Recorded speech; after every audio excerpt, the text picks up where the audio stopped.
The Texas Democrats who left the state to prevent Republicans from passing a rigged congressional map are now facing threats. This morning, those Democrats, along with 400 others, were evacuated from their Chicago hotel due to a bomb threat. Y'all have heard me say before that history is unbroken continuity. And the push from Republicans to dilute the will of voters in Texas and other states is escalating on a very crucial anniversary. 60 years ago today, another famous Texan, President Lyndon B. Johnson, signed into law the Voting Rights Act of 1965. The landmark legislation empowered the federal government to ensure the rights of black voters, especially in the Jim Crow South, where black voter turnout would soon increase exponentially. For decades, the law was reauthorized unanimously by the Senate and nearly 90% of the House. It was last re-signed by George W. Bush in 2006. But since then, Republican states and the Supreme Court have systematically chipped away at the law, leaving just a shell of one of the greatest legislative achievements of the 20th century. Joining us now are Democratic Congressman Lloyd Doggett of Texas and Democratic Congresswoman Nikema Williams of Georgia. She serves as the chair of the Voting Rights Caucus, and I should note, sits in the seat that the great John Lewis used to occupy. I guess from a number of perspectives, we shouldn't be surprised that you were evacuated from hotels. Members of the delegation were under threat and harm, given the environment that's being created by Texas Republicans right now. And I think, quite honestly, Representative Doggett, that this is something that we can expect even more so as Democrats draw the line and stand their ground on this issue of redistricting, because it's become a little bit more than just about where the lines are drawn, right? This is about the fundamental aspects of why this country was born. And so you have now this threat. The Voting Rights Act 60 years ago today was signed. And for my Republican friends out there, y'all just being numbnuts right now because you forget your own history.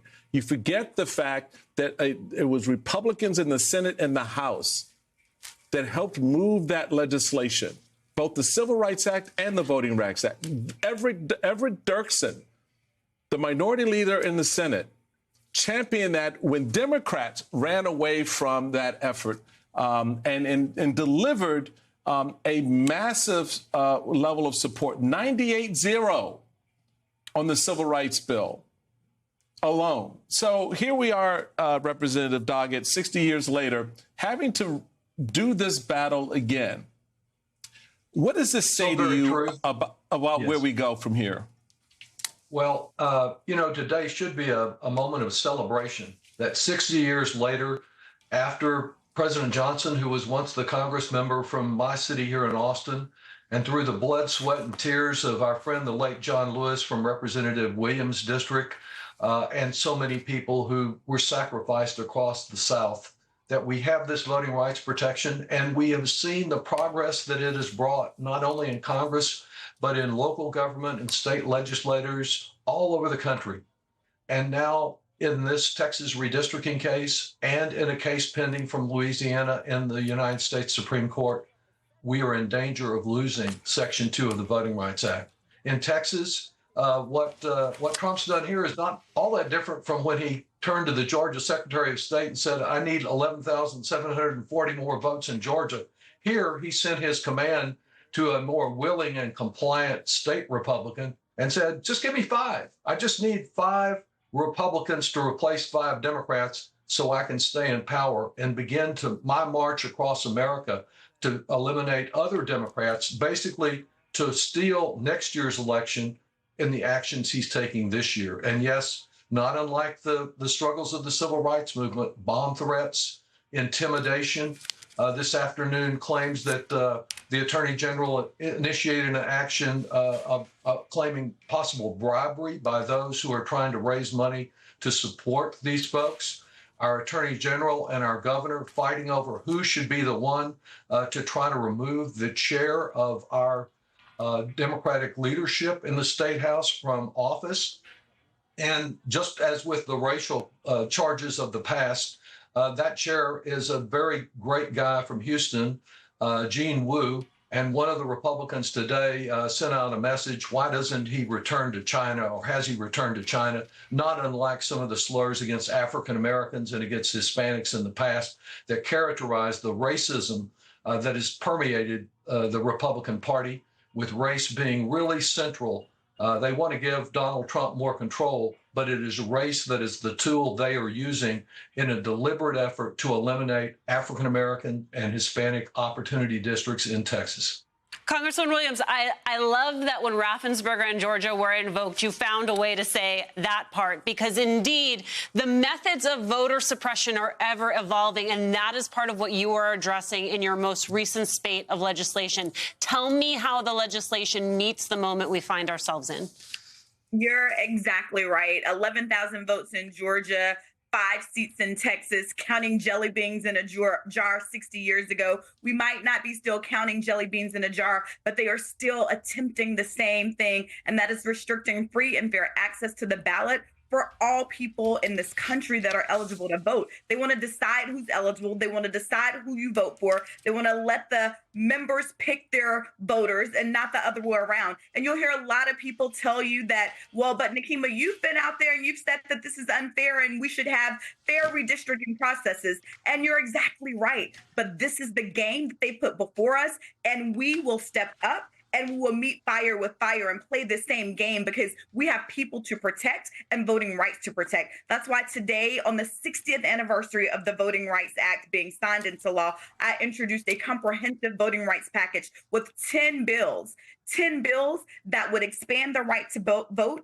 make voting more free and fair across the country, and standardize these practices. The John Lewis Voting Rights Advancement Act that my colleague Terry Stoll has reintroduced over and over. We got it passed through the House. We got to get it through the House and the Senate now to get it signed into law so that we can review states who've had a history of the things like Texas is doing, and states like my home state of Georgia, where I grew up in Alabama. These states with a history of discriminatory practices against voters, we can reevaluate what that standard should be, what that formula is, so that we make sure that voting rights should be equalized across the board. Because what is happening in Texas is happening in other states. We've heard people in Florida say that DeSantis might want to try it. My first 3 years in Congress, I had 3 different congressional seats, and my maps are back in court right now. They just haven't been quite as blatant as Texas. So we have to make sure that people of conscience and that are standing up for the right to vote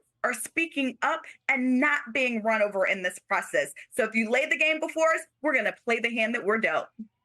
As we were speaking earlier, I said that the Voting Rights Act was on life support earlier today. And Michael said, well, honestly, I think it's dead. And Congressman, you've got the Brennan Center really putting some very pointed comments out there, noting that the U.S. election infrastructure leaves no room for the president to insert himself. Yet that is exactly what he purports to do now, directing, dismantling, and weaponizing agencies so the Trump administration can evade its responsibility to ensure the security of elections and the freedom to vote. What say you, sir? Life support, or is it dead? Well, I hope it's not dead. We still have arguments in the Supreme Court. The Texas Republicans, of course, have yielded entirely to the call of the Justice Department to dismantle districts here. But I believe we, as Representative Williams said, and she's been a leader on voting rights legislation, we need to energize people all over this country to demand that their legislators stand up for fair play and fair maps.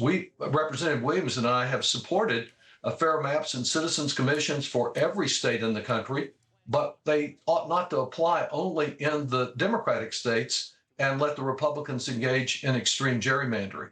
I think that there is still hope out there, and we have to be the hope to bring about the change. We just heard this afternoon, for example, that the governor of Missouri is calling a special session next month.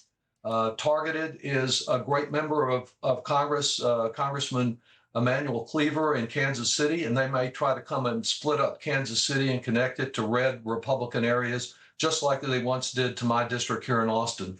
And it's really important that the people of Missouri respond, people of Indiana, of Kentucky, of one state after another, and in those states where Democrats have some control of the government, in Maryland and Washington State. There may be some others. They need to look at this because it can't be fair in one state with total outrageous conduct in another to protect Donald Trump. What's at stake is so much bigger than Texas. And we compete with Georgia and other states for voter suppression here. I think we're still number one in making it difficult to vote. But it's bigger than Texas. We've got to involve the whole country to prevent a Trump takeover indefinitely.